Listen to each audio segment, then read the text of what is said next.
Hola a todos, bienvenidos. Hoy quiero invitarlos a escuchar algo que no encontrarán en los libros ni en las películas. Son historias que llegaron a nosotros directamente de la voz de nuestros abuelos. Relatos que ellos vivieron o que escucharon en su juventud. Llenos de misterios, susurros en la noche y lugares que parecen dormidos, pero que nunca descansan del todo. Prepárense, porque lo que van a escuchar no es un simple cuento de miedo. Es la memoria de quienes caminaron por estos caminos antes que nosotros y que nos dejaron advertencias sobre lo que acecha cuando cae la noche. Acomódense, apaguen las luces si quieren y abran bien los oídos. Las historias de terror de nuestros abuelos están a punto de comenzar.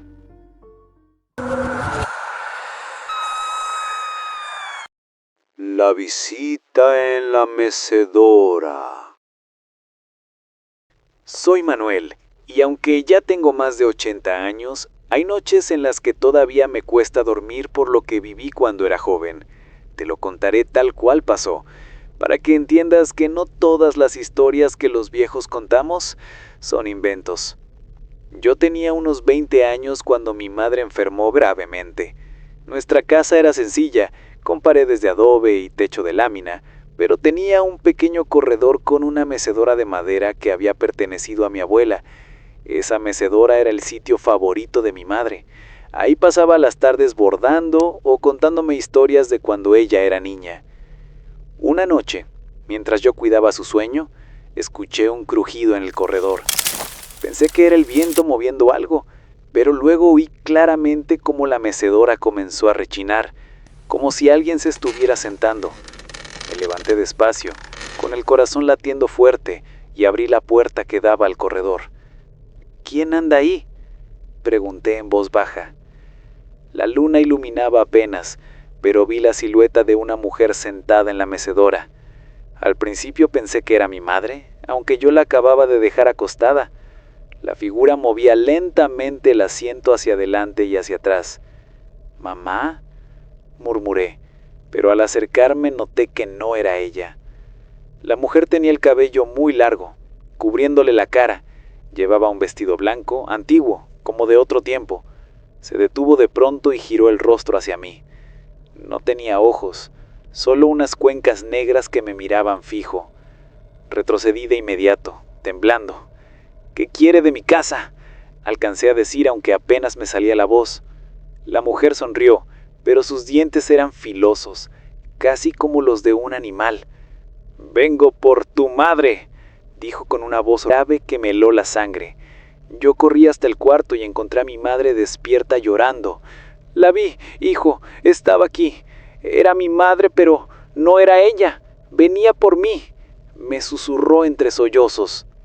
Esa noche recé todo lo que pude, sin atreverme a volver a mirar al corredor. A la mañana siguiente, la mecedora estaba en otro lugar, como si la hubieran arrastrado hasta la puerta del cuarto de mi madre. Al poco tiempo ella falleció, y aunque algunos dicen que fue por la enfermedad, yo siempre he creído que aquella mujer, o lo que fuera, vino a llevársela. Desde entonces no tolero tener una mecedora en casa. Ese rechinido todavía me persigue en los sueños. La extraña aparición. Siempre me ha fascinado lo que mis abuelos contaban sobre su juventud. Pero hay una historia que nunca olvidaré, aunque ellos me la contaron hace décadas. Cada vez que la recuerdo, siento un escalofrío que no me deja tranquilo.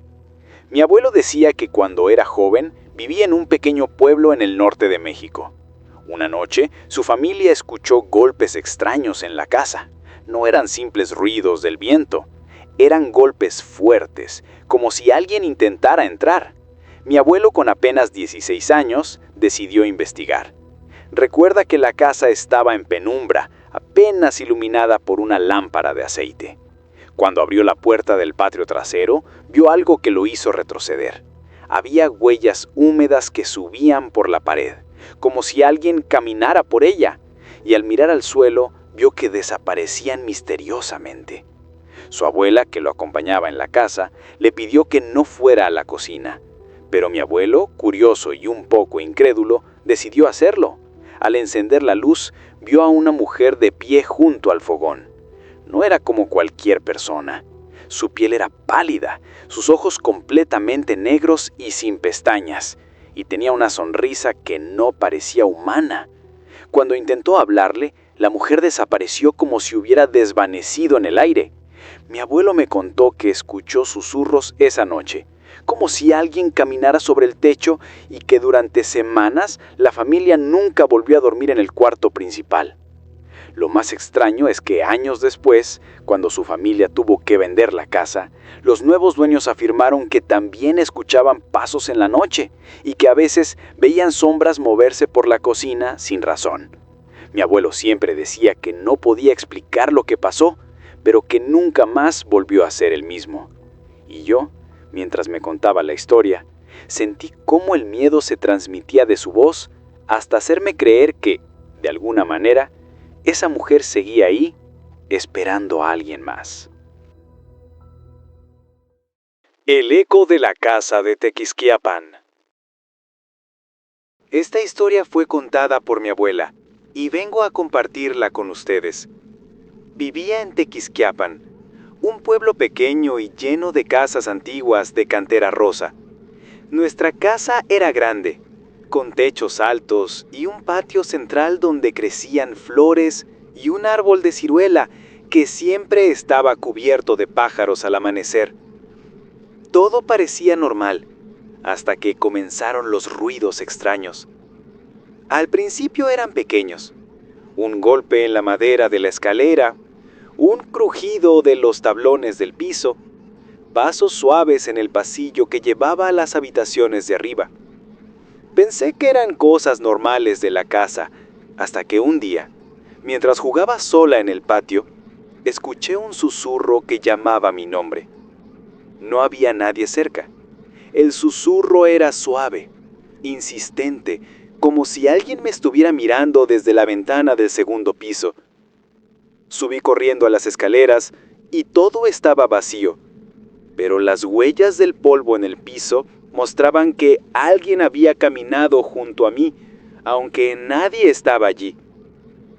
Con el tiempo, esos sucesos se hicieron más frecuentes. A veces, al abrir un cajón, encontraba objetos fuera de lugar.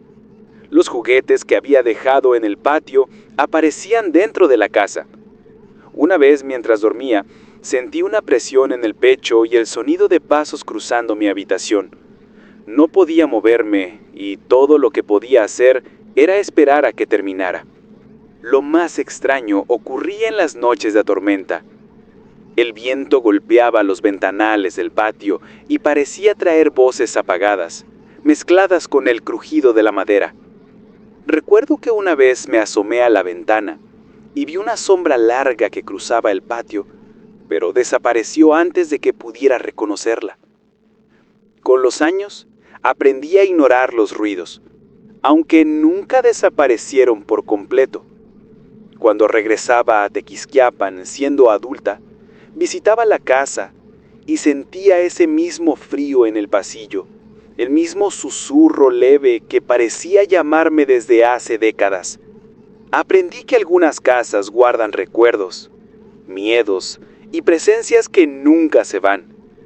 No sé qué era lo que ocurría en nuestra casa, pero cada vez que cierro los ojos puedo escuchar los pasos en el piso de arriba y sentir el eco de aquellos susurros que marcaron mi infancia. La noche en el cerro de Teotihuacán. Mi abuelo me contó que cuando tenía 13 años, en 1952, vivía con su familia cerca de Teotihuacán, en el Estado de México. Era un lugar tranquilo, rodeado de campos y senderos que llevaban a las pirámides. De niño, le encantaba explorar los alrededores con sus amigos, aunque siempre les advertían que no se acercaran al cerro después del atardecer. Un día, al terminar sus tareas, decidió subir al cerro con 2 amigos. Recuerda que el sol estaba cayendo y que el viento movía las hojas de los árboles de manera extraña. Mientras caminaban, uno de ellos señaló algo entre las piedras, una sombra que parecía moverse sola. Mi abuelo dice que no podía distinguir de qué se trataba, pero el miedo comenzó a recorrerle la espalda. Mientras avanzaban un poco más, escucharon un susurro que parecía venir del interior de una cueva cercana. Al principio pensaron que era el viento, pero la voz repetía nombres, los de ellos mismos. Mi abuelo me decía que su corazón latía tan rápido que casi no podía respirar y que sus amigos estaban paralizados por el miedo. Decidieron regresar, pero el camino parecía distinto. Las piedras se veían más altas y las sombras más largas, como si algo hubiera cambiado el paisaje mientras no miraban. Al llegar a la base del cerro, notaron que uno de sus objetos, una pequeña linterna que habían llevado, había desaparecido. No la encontraron hasta días después, colgada de una rama de un árbol que no habían visto antes. Esa noche, en su casa, mi abuelo no pudo dormir. Escuchaba crujidos fuera de la ventana y sentía que alguien lo observaba desde el cerro. Su padre intentó calmarlo diciéndole que era imaginación, pero mi abuelo insistía en que algo extraño había ocurrido y que lo había sentido de manera muy real. Con el paso del tiempo, otras historias del pueblo confirmaban que personas habían visto figuras extrañas cerca de las pirámides al caer la noche, y que algunos objetos desaparecían o cambiaban de lugar. Mi abuelo siempre decía que lo que vivió esa tarde no fue un simple susto de niño, sino algo que le enseñó a respetar los lugares antiguos y a ser cuidadoso con la curiosidad. Incluso ahora, cuando regreso a Teotihuacán, puedo imaginar los senderos por los que caminó, las sombras que vio, y siento un escalofrío que me recuerda cómo los recuerdos de los abuelos pueden enseñarnos que no todo se ve ni se explica, pero que se siente con claridad cuando uno era niño. La Llorona del Panteón Viejo. Yo nací en 1942 en un pueblito llamado San Juan de las Huertas, muy cerca de Toluca, Estado de México. Éramos gente de campo, todos nos conocíamos y la vida era tranquila, pero había cosas que ni los más valientes se atrevían a negar. Recuerdo bien una noche del año 1958. Yo tenía 16 años y regresaba de ayudar a mi tío en su milpa. El cielo estaba nublado y la luna apenas iluminaba el camino. El aire olía a tierra húmeda porque había llovido un poco. Mientras caminaba por la vereda que pasaba junto al panteón viejo del pueblo, escuché lo que parecían ser pasos detrás de mí. Pensé que quizá era don Joaquín, que siempre regresaba tarde de vender su pan en Toluca, pero cuando volteé, no había nadie.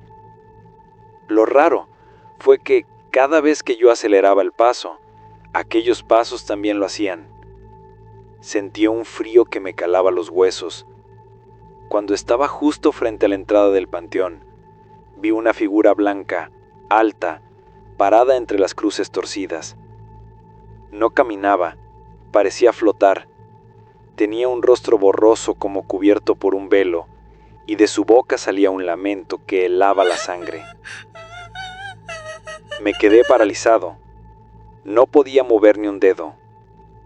De pronto, la campana de la iglesia de San Juan sonó la medianoche y esa cosa se fue desvaneciendo poco a poco hasta que ya no estuvo. Llegué corriendo a mi casa, con el corazón a punto de salírseme del pecho. Mi madre, tu bisabuela, me dijo con toda calma: «Eso que viste es la Llorona. Anda penando por aquí desde antes de que yo naciera. No seas incrédulo, hijo. Nunca cruces solo por el panteón a esas horas». Con los años, muchos del pueblo contaron lo mismo. Lamentos que se oían por el río Verdiguel, figuras blancas rondando en el panteón. Yo aprendí a respetar esos lugares y esas horas. Ahora cada que paso por ahí, aunque ya casi no queda nada del panteón viejo, siento que alguien me observa. Y créanme, hijos, una cosa les digo: los muertos no descansan siempre en paz.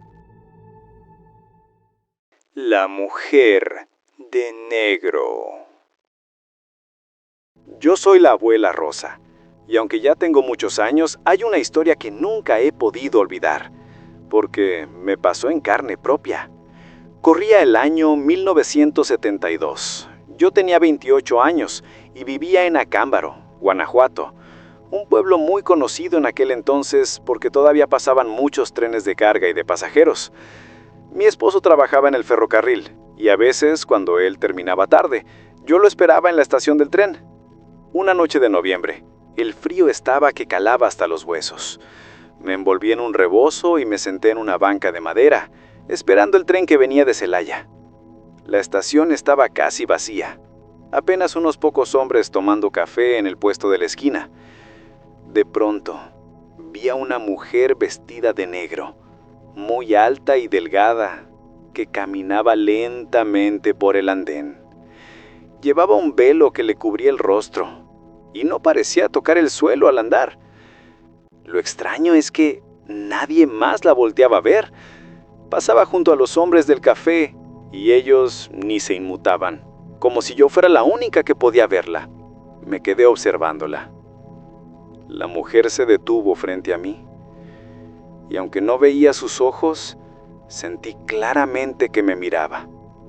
En ese momento el aire se volvió pesado, casi irrespirable, y un olor a tierra mojada y flores marchitas me envolvió. Quise levantarme para correr, pero mis piernas no respondían. La mujer levantó lentamente su mano huesuda y me señaló, como si quisiera que la siguiera. En cuanto lo hizo, escuché el silbido del tren que se acercaba y de golpe ella desapareció. Cuando mi esposo llegó, yo estaba pálida, temblando. Le conté lo que había visto y él, muy serio, me dijo: dicen que esa mujer se aparece desde los años 30, cuando una joven fue arrollada por un tren, porque esperaba a un prometido que nunca llegó. Desde entonces camina por los andenes, buscando compañía para llevarla con ella. Nunca más volví sola a la estación. Y hasta el día de hoy, cuando paso cerca de las vías, siento que en cualquier momento puede aparecer esa mujer de negro. Así que, cuando escuchen el silbido de un tren en la noche, recen un Padre Nuestro, porque no saben quién puede estar caminando en las sombras. La casa del río. Lo que les voy a contar me lo contó mi abuela cuando yo era niño. Ella decía que no era un cuento, que todo había sucedido realmente, y desde entonces cada vez que paso cerca del río de nuestro pueblo, siento un escalofrío. Mi abuela nació en San Miguel de Allende, Guanajuato, y esto pasó en 1962, cuando ella tenía 17 años. Me decía que en ese entonces las noches eran silenciosas y que el pueblo se dormía temprano. Una tarde de verano, su hermano mayor le pidió ayuda para ir a recoger agua del río porque la lluvia había secado los pozos. Mi abuela aceptó y, al caer la noche, se dirigieron por el sendero que bordea el río. «Ten cuidado», le dijo su hermano. «Dicen que por aquí aparecen cosas que nadie ve de día». «Bah, tonterías», respondió ella, tratando de mostrarse valiente. Mientras avanzaban, la luna iluminaba el agua que corría entre las piedras. De pronto escucharon un susurro que parecía salir del río. «Ayúdenme». Se detuvieron. Mi abuela me contaba que era una voz femenina, débil y desesperada. «¿Quién está ahí?», preguntó su hermano, con la voz temblorosa. Nadie respondió, pero a la orilla del río apareció una figura. Era una mujer vestida de blanco, empapada, con el cabello pegado al rostro y los ojos vacíos. La luz de la luna reflejaba su piel pálida y sus labios que parecían mover palabras sin sonido. Mi abuela dijo que sintió que algo la sujetaba del brazo. «¡Suelta!», gritó, pero no había nadie. La figura solo los miraba fijamente y el agua del río parecía crecer a su alrededor. Aterrados, corrieron hacia el pueblo. Cuando llegaron a casa, su madre las recibió con un gesto serio. «Nunca vayan al río de noche», La llaman la Dama del Río. Muchos dicen que es un espíritu que aparece cuando alguien intenta cruzar solo por la orilla. Mi abuela juraba que desde entonces, cada vez que escuchaba el sonido del agua corriendo de noche, sentía la mirada de aquella mujer, y que en las noches de luna llena, el río parecía susurrarle su nombre. Así que recuerden, amigos, algunos lugares guardan secretos que los vivos no deberían buscar, y algunos espíritus no descansan jamás. Y así concluyen las historias de terror que nuestros abuelos nos dejaron. Relatos que nos recuerdan que el pasado sigue presente, que algunos secretos nunca se olvidan, y que la noche siempre guarda sus propios misterios. Gracias por acompañarnos hasta el final. Si disfrutaste estas historias, no olvides darle like, compartir y suscribirte. Recuerden, la próxima vez que caminen por lugares oscuros o escuchen un susurro en la noche, quizá no estén solos. Hasta la próxima, y que la noche sea leve, si es que pueden dormir. Buenas noches.